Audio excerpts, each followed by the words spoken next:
अस्सलाम वालेकुम। आप देख रहे हैं व्यूज मैटर। मैं हूं अली डार और मेरे साथ आज मौजूद हैं माहिर कानून जीएन कुरैशी साहब। कमसिन मुगविया बच्ची मेहदी अली काजमी साहब की जो बेटी है उसको वापस कराची आए आज पूरा 1 महीना मुकम्मल हो चुका है। लेकिन हम ये देख रहे हैं कि अब तक बच्ची का जो तिब्बी मुआयना है, जो उसका एमएलओ है, वो नहीं करवाया गया इस 1 महीने के प्रोसेस के अंदर। आज बहुत ही अहम समाअत थी सिंध हाई कोर्ट के अंदर और हमने देखा, आप लोगों को भी इस हवाले से पता होगा कि सिंध हाई कोर्ट ने मामले को ट्रायल कोर्ट की जानिब एक बार फिर भेज दिया है। लीगली बहुत ज्यादा कंफ्यूजन है। जीएन कुरैशी साहब, सर, लोग ये पूछ रहे हैं, जानना चाह रहे हैं कि लीगली इस वक्त क्या हम सोच सकते हैं, क्या ये अच्छी खबर है, क्या ये बुरी खबर है? मतलब लीगली मामला हम किस तरह से इसको लें कि आज ये इतना बड़ा जो फैसला किया गया कि दोबारा ट्रायल कोर्ट चला गया। और साथ ये भी बताएं कि जो पुलिस है, जिनके जो तफ्तीशी अफसर हैं, वो भी चाह रहे हैं कि कमसिन बच्ची का तिब्बी मुआयना होना चाहिए। वो दरखास्त भी कर चुके हैं। जो मुद्दई हैं वो भी तिब्बी मुआयना चाह रहे हैं। सिर्फ जहीर जो है वो नहीं चाह रहा, जहीर की कंपनी जो है वो नहीं चाहती तिब्बी मुआयना हो। संगीन किस्म की दफात लग चुकी हैं। आपको मालूम है कि जना की, अगवा की, ह्यूमन ट्रैफिकिंग की। तो एमएलओ अब तक क्यों नहीं हुआ और आज के फैसले के हवाले से आप क्या कहेंगे? अली, सबसे पहले तो इसके पॉजिटिव पहलू पे ही हमें नजर रखनी चाहिए, लेकिन ओवरऑल हम थोड़ी देर के लिए जज्बात, इमोशन, सेंटिमेंट्स को साइड पे रखते हुए इसकी न्यूट्रल असेसमेंट करते हैं ना कि यानी कि अनबाइस्ड असेसमेंट जिसे कह लें, हमारे जज्बात एक तरफ हों, रख देते हैं साइड पे। अली, आज की जो प्रोसीडिंग्स हुई है हाई कोर्ट में, वो हुई है बेसिकली क्रिमिनल मिसलिनियस एप्लीकेशन 561 ए में। मैं थोड़ा सा इसका पस मंजर भी थोड़ा सा मॉडिफाई करते हुए आसान अल्फाज में, क्योंकि टेक्निकल चीजें हैं, आम पब्लिक उसे शायद ना समझ सके। देखिए, शुरू में हुआ कुछ इस तरह से था कि जब बच्ची को कराची में लाया गया और चाइल्ड प्रोटेक्शन में रखा गया बच्ची को, तो एक ऑर्डर था मैजिस्ट्रेट का कि उसके साथ, बच्ची के साथ कोई भी मिल नहीं सकता। यहां तक कि उसके वालिदैन भी नहीं मिल सकते, अक्यूज तो वैसे ही नहीं मिल सकता। लेकिन कोई ना मिलने की वजह से फिर पुलिस भी नहीं मिल पा रही थी। अब हुआ क्या कि जिस वक्त ये दफात डाली गई, खास करके 375 सब सेक्शन 5, तो पुलिस आईओ ने ये महसूस किया, जो कि लाजमी है, कि उस बच्ची का एमएलओ करवाना चाहिए। अच्छा, नॉर्मली क्या होता है अंडर सेक्शन 36 में, सीआरपीसी में, कि पुलिस खुद जाकर ये एमएलओ करवाती है, किसी से इजाजत लेने की जरूरत ही नहीं है, क्योंकि ये एडमिनिस्ट्रेटिव एक्ट है। लेकिन क्योंकि यहाँ पर कोर्ट का एक एम्बार्गो था, एक ऑर्डर था कि उस बच्ची से कोई मिल नहीं सकता है, तो पुलिस ने, आईओ ने ये बेहतर समझा, बल्कि लाजमी समझा कि इसको पहले मैजिस्ट्रेट के सामने रखें, उससे परमिशन ले मिलने की, क्योंकि मिले बगैर तो एमएलओ हो नहीं सकता था ना, मेडिकल एग्जामिनेशन हो नहीं सकता था। तो इसलिए वो रखा गया। अब मैजिस्ट्रेट ने उसको किस तरह से ट्रीट किया, मैं पहले भी डिस्कस कर चुका हूं आप ही के इसी विलॉग में, कि मैजिस्ट्रेट ने उसको एडमिनिस्ट्रेटिव ऑर्डर की बजाय पार्टीज को इनवाइट किया, हेयरिंग की, हेयरिंग करने के बाद उस पर जुडिशियल ऑर्डर पास किया। अब जुडिशियल ऑर्डर जब पास किया तो मुद्दई के वकील जिब्रान नासिर के पास ऑप्शन ये रह गया कि उसको रिवीजन करें। अच्छा, वो रिवीजन में एडीजे के पास चले गए, एडिशनल डिस्ट्रिक्ट एंड सेशन जज के पास। वहां गए तो उन्होंने ये पॉइंट आउट किया और 3-4 मरतबा ये अक्यूज के वकील से पूछा कि आप क्या कहते हैं कि ये एडमिनिस्ट्रेटिव ऑर्डर था या जुडिशियल ऑर्डर था।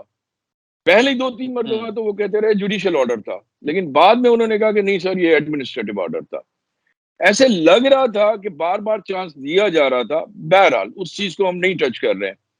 उसने टेक्निकलिटीज पे, टेक्निकल पॉइंट पे अपनी जुरिसडिक्शन से उसे कहा कि मेरी जुरिसडिक्शन में नहीं आता है, टेक्निकल पॉइंट पे ये कोरम नॉन जुडिस है, ये एडमिनिस्ट्रेटिव ऑर्डर है, ये पुलिस खुद भी करवा सकती थी या मैजिस्ट्रेट साहब खुद कर सकते थे। अब जब ये टेक्निकल ग्राउंड्स पे ऑर्डर पास हो गया, तो अब मुद्दई के वकील के पास या मुद्दई के पास ऑप्शंस क्या रहते हैं? उसके पास 2 ऑप्शंस रहते थे अली, हायर कोर्ट में जाने के लिए। अच्छा, हायर कोर्ट जाहिर सी बात है, सेशन के बाद फिर एपलेट कोर्ट जो होती है वो हाई कोर्ट होती है। उसके पास एक ऑप्शन तो ये था कि उसी ऑर्डर को लेकर, उसी ऑर्डर को हाई कोर्ट में चैलेंज कर दें क्रिमिनल मिसलिनियस में 561 ए में, जो कि इन्होंने किया। ठीक है। दूसरा ऑप्शन जो मैं पहले दिन से डिस्कस करता हुआ आ रहा था कि थोड़ा सा हमें अगर न्यूट्रल उसकी असेसमेंट करें तो थोड़ा सा मिस फायर यहाँ पर हुआ है। हालांकि मैं बता रहा हूँ कि ये जो ऑर्डर पास हुआ है आज, ये फायदे में जी। हुआ है, पॉजिटिव हुआ है। दूसरा ऑप्शन अच्छा, ये ये था पॉजिटिव कि चीज़ है। आर्ट, जी जी पॉजिटिव, मैं बता रहा हूँ किस तरह से उनको चाहिए था। दूसरा ऑप्शन जो था वो अंडर आर्टिकल 199, अंडर आर्टिकल 199 जो है वो है constitutional original jurisdiction of high court. इसी तरह से जिस तरह से आर्टिकल 184 सब आर्टिकल 3 में सुप्रीम कोर्ट के पास सो मोटो की जुरिस्डिक्शन होती है या ओरिजिनल जुरिस्डिक्शन होती है आर्टिकल 184 में। हुँ, बहरहाल हुँ, ये उस ऑप्शन में तो नहीं गए। वो ऑप्शन इसलिए यूज किया जाता है कि हमारे यहाँ रिट होती है, रिट यानी कोर्ट का ऑर्डर। वो ऑर्डर हम इशू करवाते हैं कोर्ट से, हाई कोर्ट से, अंडर आर्टिकल 199 में, जिससे हम कहते हैं रिट ऑफ हुँ, मेंडामस। यानी अगर सबऑर्डिनेट कोर्ट्स कोई गलत काम कर रही हैं, अपनी अथॉरिटी को गलत यूज कर रही हैं, या कोई गवर्नमेंट ऑफिस गलत यूज कर रहा है अपनी अथॉरिटी को, तो उस रिट में आर्टिकल 199 में जाकर हम वहां से ऑर्डर इशू करवाते हैं और उनको डायरेक्शन दिलवाते हैं कि भाई आप एज पर लॉ एक्ट करें, एक्ट इन अकॉर्डेंस जी, विद द लॉ। ठीक है ना। हुँ, लेकिन हुँ, इन्होंने उस ऑप्शन को अडॉप्ट नहीं किया। ऑप्ट किया जो ऑप्शन वो था एप्लेट का। अच्छा, एप्लेट में क्या होता है कि कोर्ट के पास दो तीन ऑप्शंस मौजूद थे उसे डिसाइड करने के लिए। या तो उसको डिसमिस कर देती, जो कि कोर्ट ने नहीं किया, या उसे अलाउ कर देती, हुँ, कोर्ट ने उसे अलाउ भी नहीं किया। थर्ड ऑप्शन, कोर्ट ने उसको रिमांड कर दिया। अच्छा, अब इसमें हुँ, पॉजिटिविटी क्या निकल के आई है कि जब रिमांड किया तो वो डायरेक्शन दे दी कि जो कि डायरेक्शन 199 में दी जाती है, जो मैं दूसरा ऑप्शन आपसे जिक्र कर रहा था, ठीक उसमें है। डायरेक्शन दे दी कि नीचे वाली कोर्ट को, ट्रायल कोर्ट को, कि दोनों पार्टीज को बुलाकर और आप सुनकर डिसाइड करें। डिसाइड करें यानी जुडिशियली उसको डिसाइड करें। ठीक है ना। यानी जो ठीक है, पहले जो बिल्कुल उस ठीक है। कोर्ट ने कहा था कि टेक्निकल पॉइंट्स पे कि ये मेरी जुरिस्डिक्शन नहीं बनती है, नहीं है। बियॉन्ड माई हुँ, जुरिस्डिक्शन है, तो वो चीज डाइल्यूट हो गई, खत्म हो गई। अब फ्रेश एप्लीकेशन जाएगी ट्रायल कोर्ट, क्योंकि अब सेशन ट्रायल बन चुका है, तो सेशन जज के पास जाएगी वो एप्लीकेशन, और फिर वहां से जुडिशियली ऑर्डर पास होगा। और एमएलओ, आपकी पब्लिक के लिए, ऑडियंस के लिए मैं कह दूं, एमएलओ का जी, होना, मेडिकल एग्जामिनेशन होना बहुत लाजमी है। ये मैं पहले दिन से कहता हुआ आ रहा हूँ। 375 सब सेक्शन 5 को प्रूव करना, प्रूफ देखें, बहुत सारी चीजें। अब ये तो नहीं है ना कि ये तो अपेरेंटली एडमिटेड फैक्ट है कि 3 महीने तक बच्ची को उन्होंने अपने पास रखा हुआ है। ठीक है। हुँ, बच्ची बिल्कुल, 3 महीने तक बिल्कुल। उनके पास रही है, तो उस दौरान जो चीजें हुई हैं तो उसको एग्जामिन करने के लिए मेडिकल एग्जामिनेशन बहुत लाजमी है। और पॉजिटिव चीज ये हुई है कि वो पहले वाला जो ऑर्डर था एडीजे का, वो सबसाइड हो हुँ, गया है। अब फ्रेश एप्लीकेशन जाएगी और उसमें जुडिशियल ऑर्डर पास होगा। और जुडिशियल ऑर्डर यही है कि दोनों पार्टीज को बुलाकर जो कोर्ट फैसला करेगी, जो कोर्ट समझेगी। और मैं मेरे समझ, जो मेरा एक्सपीरियंस कह रहा है, जो मैं पहले भी कह चुका हूं कि इसमें बहुत लाजमी है, तो ये 375 सब सेक्शन 5। अच्छा, ये इनिशिएटिव, आपका सवाल भी था अली कि आईओ की तरफ से, जी, ये इनिशिएटिव मुद्दई के वकील की तरफ से या मुद्दई की तरफ से नहीं था। ये इनिशिएटिव लिया गया था आईओ की तरफ से।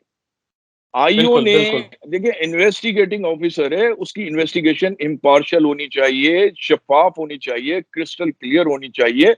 और उस क्रिस्टलिटी को हुँ, और क्लियरनेस को करने के लिए, साबित करने के लिए उन्होंने एमएलओ की डिमांड की और उन्होंने मेडिकल एग्जामिनेशन की डिमांड की। उसे कोई जुडिशियल बिल्कुल ठीक है। प्रोसेस रोक नहीं सकता और रोकना भी नहीं चाहिए। जी।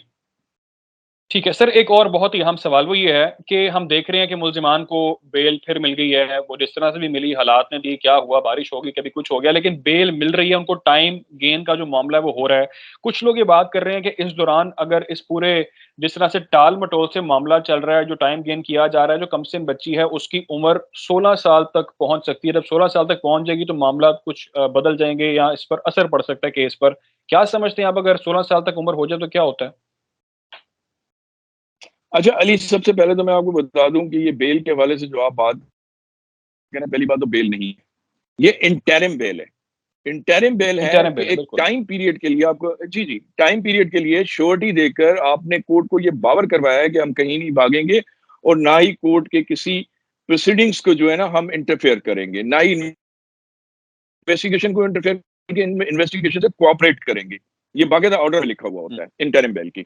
अच्छा, वो एक्सटेंड हो ठीक है। रही है time and again for many reasons. कभी बारिश की वजह से, कभी आम तातील हो गई, या कभी जज साहब की तबीयत वगैरह के हवाले से, उनकी एब्सेंस के हवाले से वो बिल्कुल, एक्सटेंड हो रही है। बेल बार बार मिल नहीं रही है, वो एक्सटेंड हो रहा है टाइम।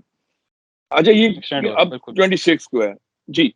अब आपके सवाल दूसरे हिस्से पे आ जाता हूँ सवाल के, कि 16 इयर्स का, क्योंकि जो एज डिटरमिन हुई है लार्जर मेडिकल बोर्ड, उसके बाद फिर उसको एडिशनल डिस्ट्रिक्ट एंड सेशन जज ने इंडोर्स किया, फिर हाई कोर्ट ने अपने एक ऑर्डर में 21/6/2022 वाले ऑर्डर में भी लिखा कि बच्ची है, वो माइनर है और अभी मेजॉरिटी की एज को नहीं पहुंची है।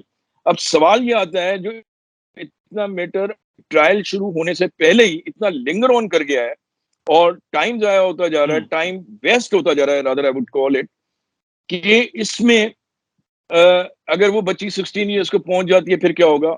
देखिए, क्रिमिनल केसेस हुँ, में रेट्रोस्पेक्टिव जो इफेक्ट होता है ना, उसका आर्टिकल 12 में कॉन्स्टिट्यूशन में क्लियरली लिखा होता है, वो प्रोटेक्टेड है। ठीक है?